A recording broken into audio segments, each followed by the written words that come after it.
Okay, everybody, we are at the cemetery here at Fort Osage, and I don't know, I think they buried their soldiers here, but I think this is more of the cemetery for the city that kind of sprung up around Fort Osage, but we're gonna go check it out. So I am at the very back, see, very back of the cemetery. So we're gonna make our way that way.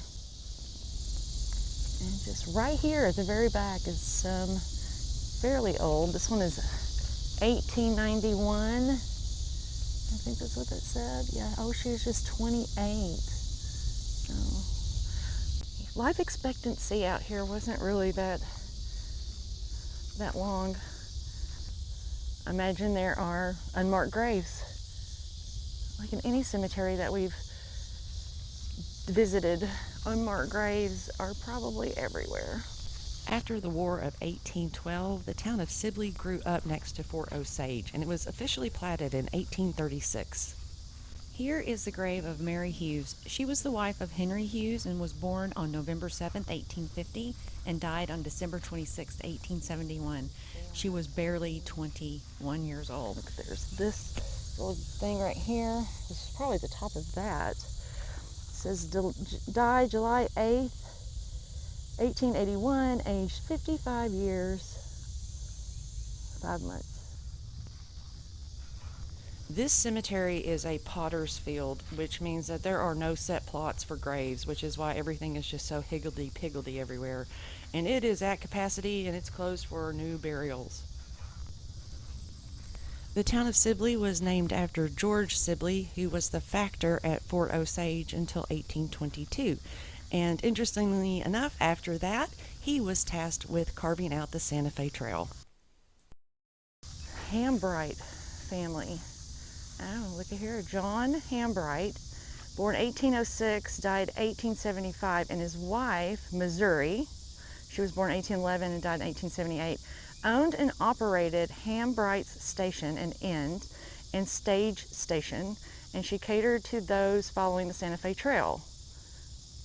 Approximately 3 miles southeast of the town of Sibley, Hambright's Station served guests from 1833 to 1862.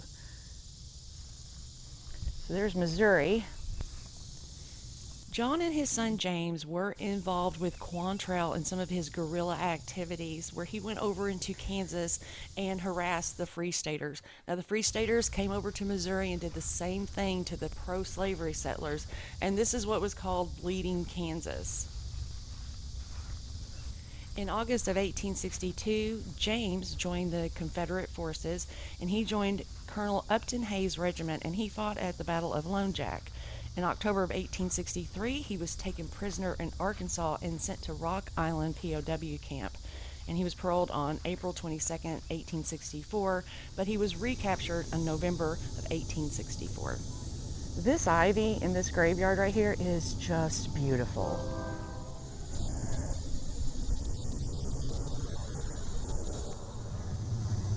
And if you're liking our little excursion, don't forget to hit the like button and subscribe, because I post videos like this every Thursday. Oh, this is kind of interesting because this is just the very border of the cemetery. And I don't know if that's a tombstone. Those are tombstones back there. That has some sort of, like, that was a wall of some sort at some point in time.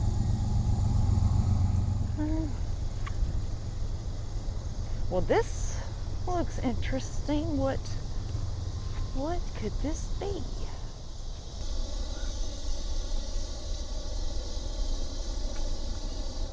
Okay, Santa Fe Trail, 1822 to 1872, marked by the Daughters of the American Revolution and the state of Missouri in 1809. Fort Osage.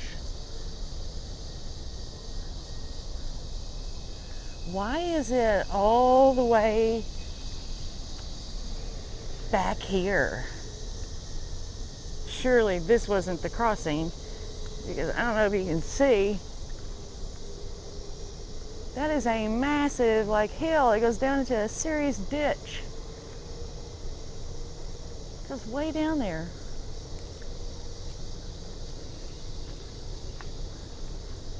Would they come through this way?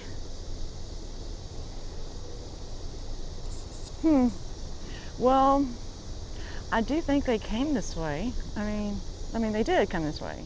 Okay, we're just going to stop right here so we can get some information. So Fort Osage is up at the very top, and we are going down into the cemetery, and you can see there is a ridge. And this is a topographical map, and you can definitely see that ridge. I don't think anybody would have transversed that ridge to get to Sibley. However, this is a map. The purple line is Santa Fe Trail, and you can see how close it is to Sibley.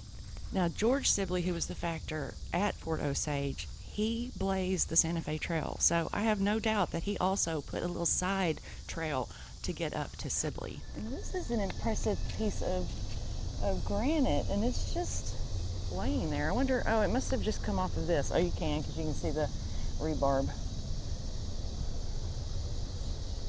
Well, that hasn't held up very well. I know it's over 100 years old, but another broken tombstone. Lots of those. This is for Jeremiah Harrelson. He died in 1839. Huh. His wife died just right before him. And their son also died at the same time. That is very interesting. I wonder if it was like cholera, something like that. Well, there are quite a few family members that are buried in this area, and this is James, and he died on April 9th, 1852. He was 49 years old, so that would have made him born about June of 1818. And then underneath here is this little monument to Martha, and that's the mother, and apparently she was a Revolutionary War soldier's daughter. So it looks like they had at least 4 sons, Jeremiah, Joseph, John, and James. And this is John's grave and his wife Mary. John died August 15th, 1858. He was 40 years old, which made him born about 1817. And Mary died in 1866, and she was 40. And this is Joseph and Barbara's grave. He died January 23rd, 1862. He was 43 years old, so he was born about 1818. And she died in September of 1842, and she was 32 years old. I didn't see any tombstones for the daughters or any children, but the daughters probably married, got different names, and the children probably grew up and moved away from Sibley. This is the original tombstone of Martha. And over here, this is the original tombstone of Jeremiah. This is the grave of Martha Mccown and her daughter Barbara. Barbara died August 23rd, 1847, and she was 8 months old. Martha died August 16th, 1849, at 33. Oh, just a baby, 4 days old. Okay, so this plaque is dedicated to the lasting memory of 48 soldiers who are buried in a group burial at Fort Osage, 1810 to 1811 and 1819 to 1820. Clemson Company, 1st U.S. Infantry, were members of the Fort Osage Garrison, the U.S. Rifle Regiment, and the 6th U.S. Infantry, were members of the Fort Atchison Garrison, and were transferred to Fort Osage after contracting scurvy. So they got scurvy. I thought that only happened to pirates. Wow. Look at all of them.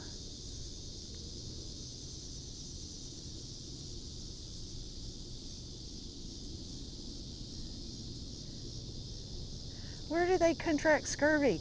How did they contract scurvy? Oh, here's another mystery to find out. Scurvy. Scurvy is a vitamin C deficiency, and your body does not produce that. You have to intake food that has vitamin C in that. Now, if you saw my video on Fort Osage, then you'll remember that they only got a little over a pound of meat, some bread, and some whiskey for daily rations. They got no vegetables. They had to grow their own. And this outbreak of scurvy happened in the winter, so they probably did not have fresh vegetables to sustain themselves. There are 4 soldiers from Fort Osage that are buried in this plot. They're from the 1st U.S. Infantry. Private Clement Bonsall was from Pennsylvania, and he died in 1811 of an epileptic fit. Private John King was from Rhode Island. He died in 1810 of a liver ailment. Corporal John Smith was from Pennsylvania, and he died in September 1812. He was killed by Fox Indians on his way to Fort Bell. Private James Porter was from Massachusetts, and he died in 1811 of a fever. Here is John Walker. He was born in 1806, and he came to Fort Osage with his family in 1819 when he was just 13 years old. In 1822, he joined George Sibley's team, and he helped carve out the Santa Fe Trail. He was tasked with carving markers into the trees, and his nickname was Big John because apparently he was a very big man. He died March 1844 at 38 years old. This one is very ornate. Do a little close up of that.